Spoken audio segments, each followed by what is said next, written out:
The Jolt. This is The Jolt with Larry Flick on Sirius XM.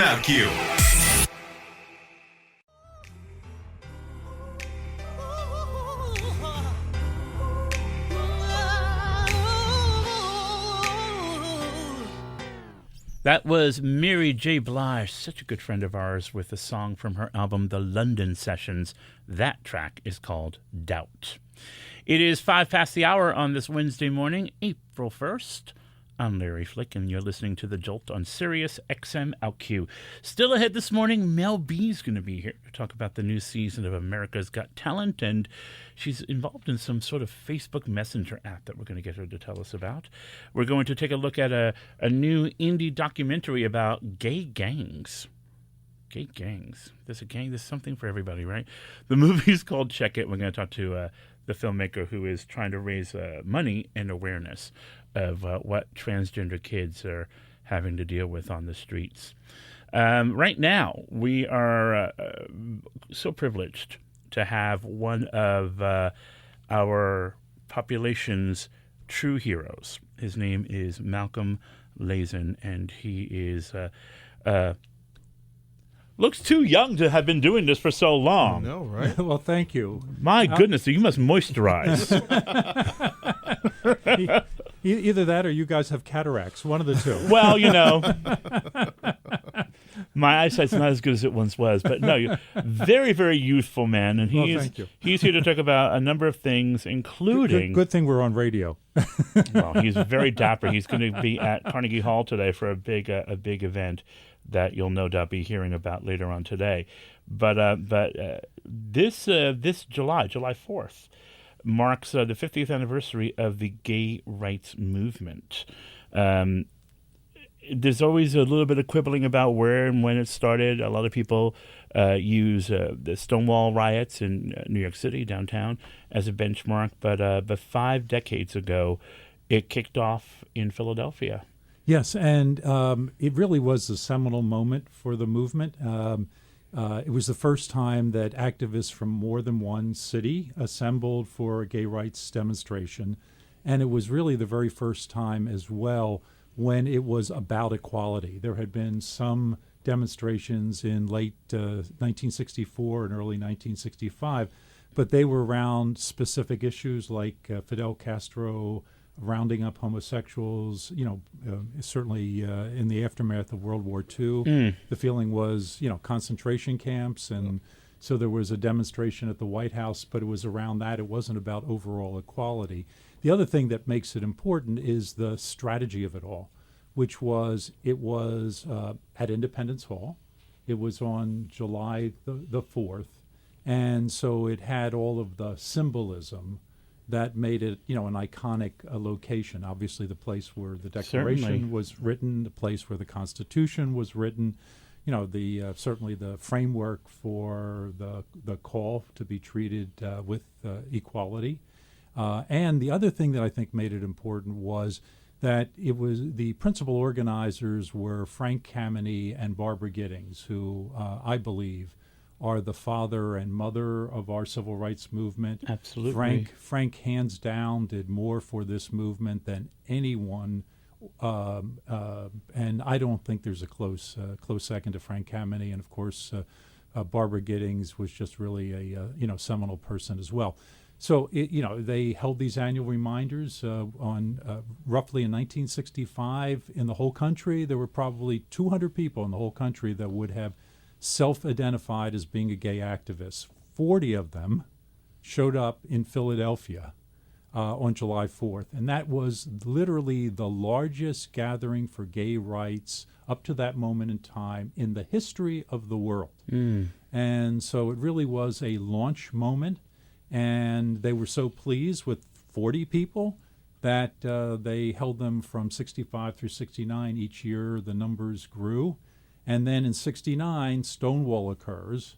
And, by the way, in 1969, 150 people show up. Doesn't sound like an awful lot, but when you go from 40 to 150 and there are a handful of activists, that's huge. Yeah. That's huge. So they were very proud of this. But they were smart enough to know that Stonewall was the Boston Tea Party, they suspended the annual reminders and helped to organize a march from Greenwich Village to Central Park in 1970 to mark the first anniversary of Stonewall. They literally held their breath in terms of how many people would actually show up, and were shocked and delighted when it was somewhere between 2,000 to 5,000 people, depending upon whose numbers you believe.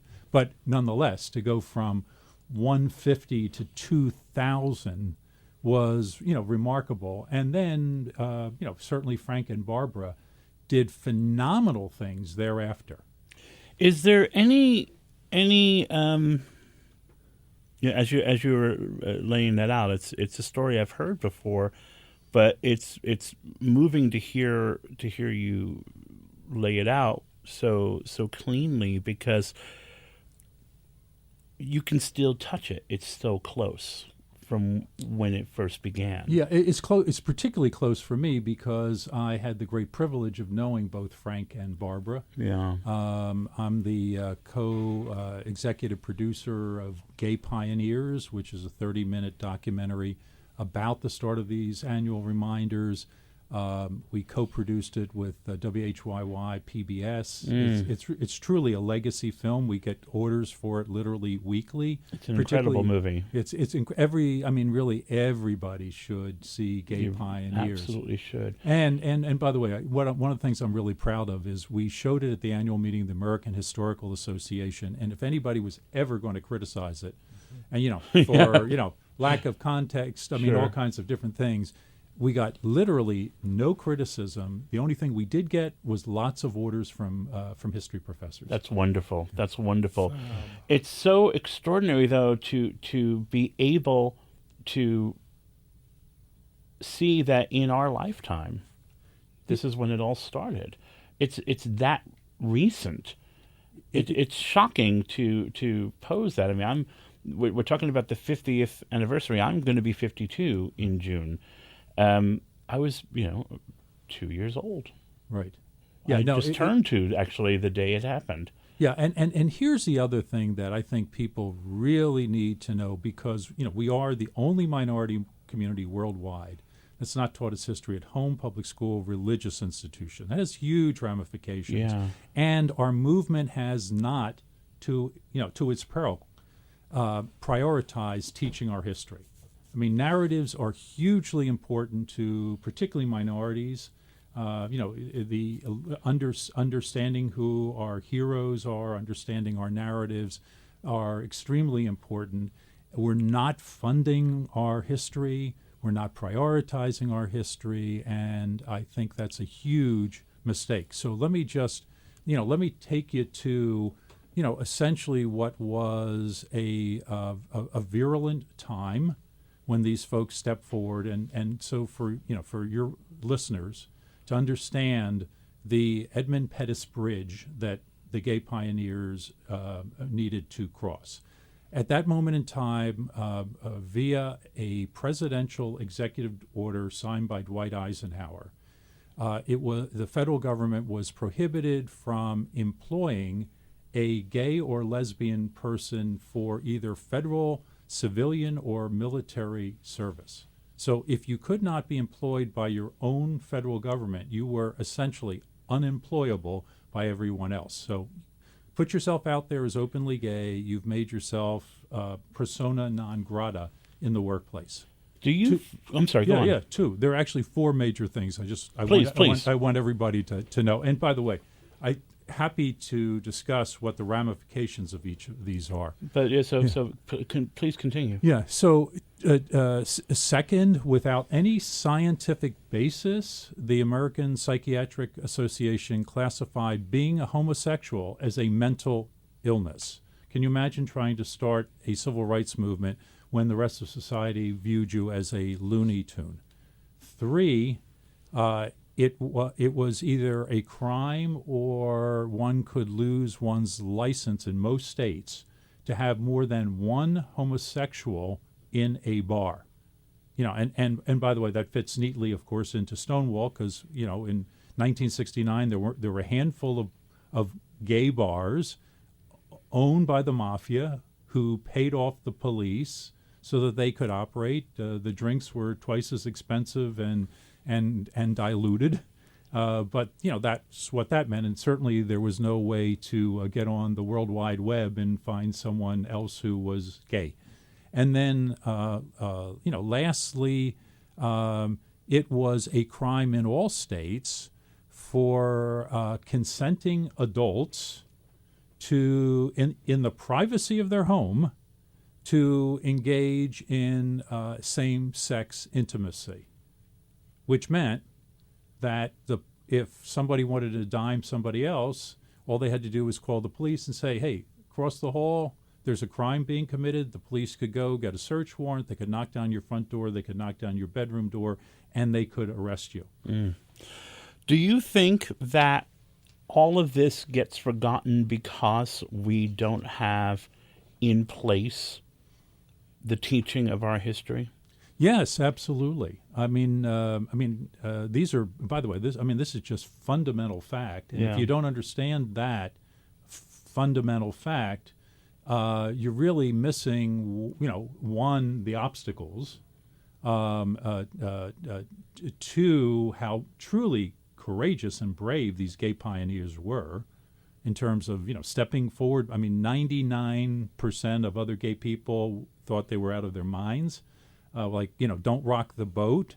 Why are you doing this? And obviously there were huge social consequences in terms of them stepping forward. So, we should be totally and completely venerating the gay pioneers.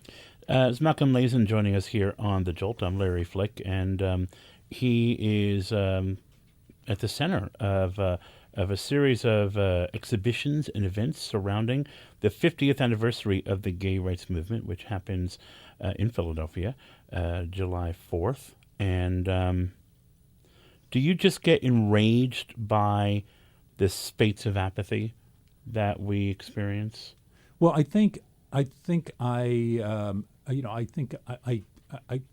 regret that so many people take, particularly younger, and understandably because they're not taught this history, take so much for granted. And if you take it for granted, I think it really undermines the movement, and particularly will undermine the movement considerably after what's viewed as the Holy Grail, which is same-sex marriage, is likely achieved in the end of June with a Supreme Court decision. And then people think, oh, we won, and they leave the playing field. Yeah. Actually, that's a point in time when we actually need to be energizing. And so the National LGBT 50th Anniversary Celebration, which is July 2nd through 5th in Philadelphia, it's really a national celebration. It helps us to focus on all of that. We have the very first panel, by the way, is a national legal panel in collaboration with the Williams Institute. We are inviting yesterday, I believe, the two lead counsel who will be arguing that case on our behalf. We're going to be inviting one of the two of them to be on this panel. There'll be a national politics panel in Congress Hall. Congress Hall is actually where Congress met from 1790 to 1800.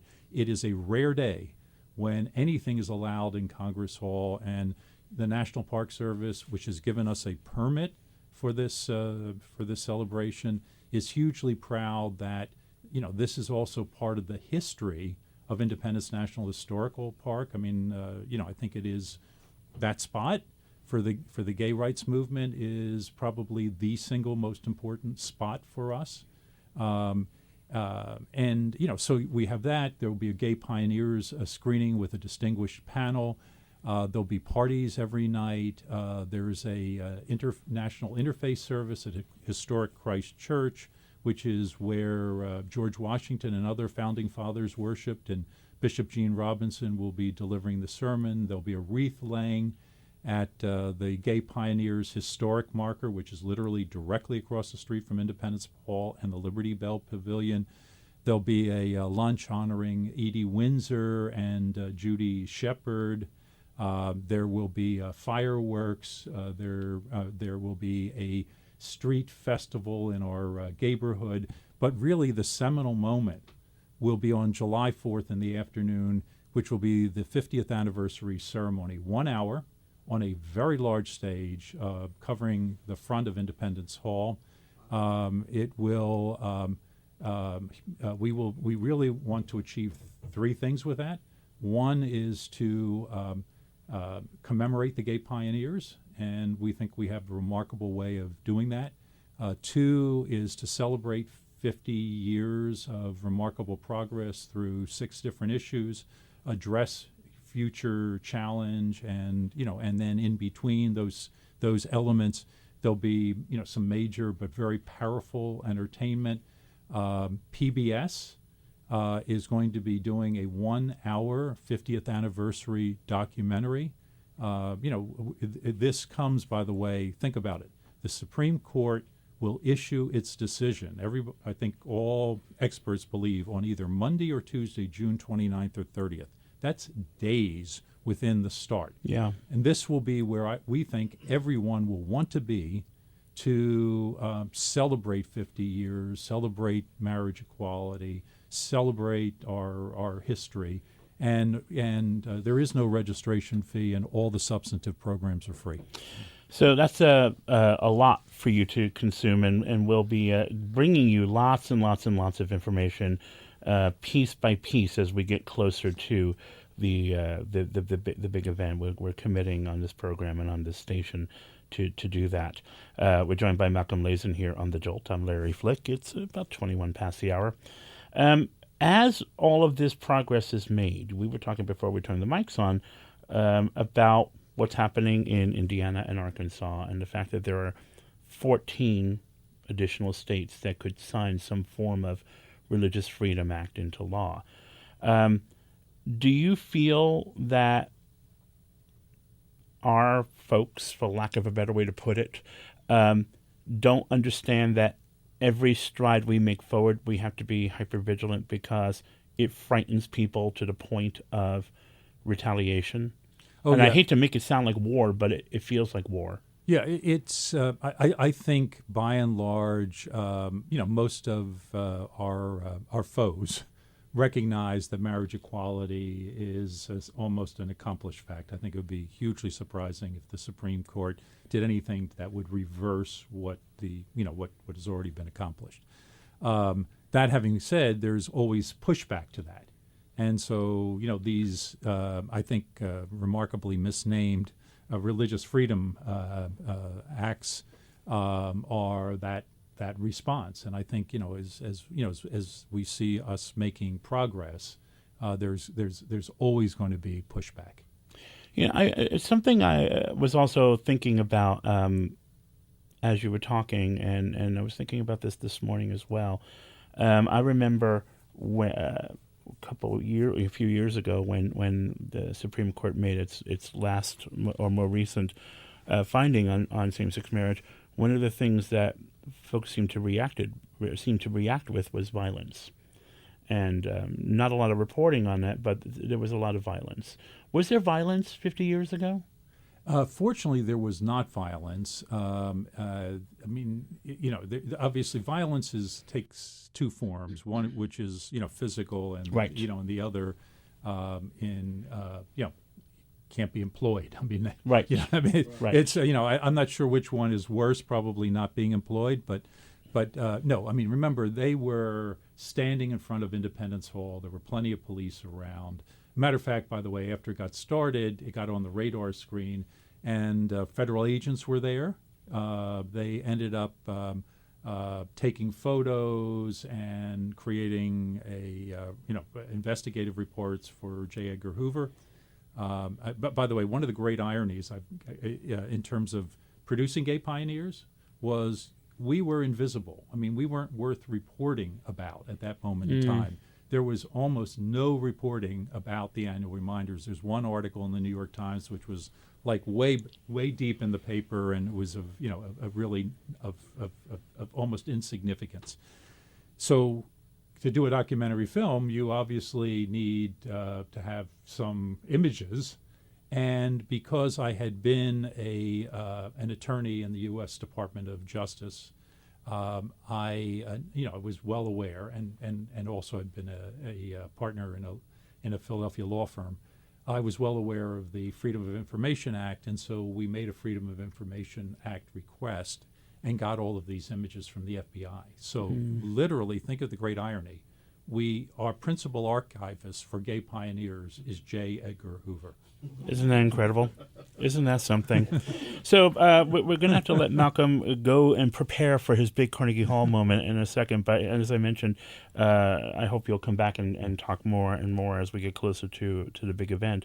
But my final question today, as we talk about pioneers and all of that, is, do you, as an observer, see or feel optimistic about the formation of a new guard of activists? One of the things that makes me very sad, and I think one of the reasons why so many young people are have a kind of a hump, a learning hump to climb over, is that first generation of pioneers has been decimated by AIDS. When I think about myself as a 52-year-old gay man, I don't have a mentor to look to because all of my mentors are gone. And so I have to learn not only how to navigate through old age without someone who knows better to help me, I also have to try to find a way to inspire the people, the generation behind me, and I don't always know how to do that either. Do you feel optimistic that a new guard is rising that will trigger a new pattern of generational activism? Yeah, I really actually am optimistic. I was out at Creating Change about 6 weeks ago or so, and you see younger people from across the country who are engaged. Fortunately, I have the opportunity of getting on college campuses for screenings of gay pioneers or for LGBT History Month and the like, and so I do get to interface with younger people. We just got to make sure that that everybody is engaged in the process. By the way, if any of your listeners want to find out more about the National LGBT 50th Anniversary You celebration, beat me to the punch, Malcolm. all they have to do is go to lgbt50th.org, and they can get information. And that's the number 50th.org. It's an honor to have you in our studio. It's a great pleasure to be Please here. come back again, and good luck today. You look smashing, sir. Oh, well, thank you.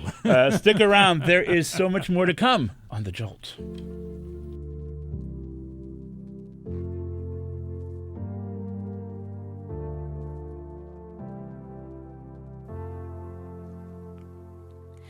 Maybe it was all too much for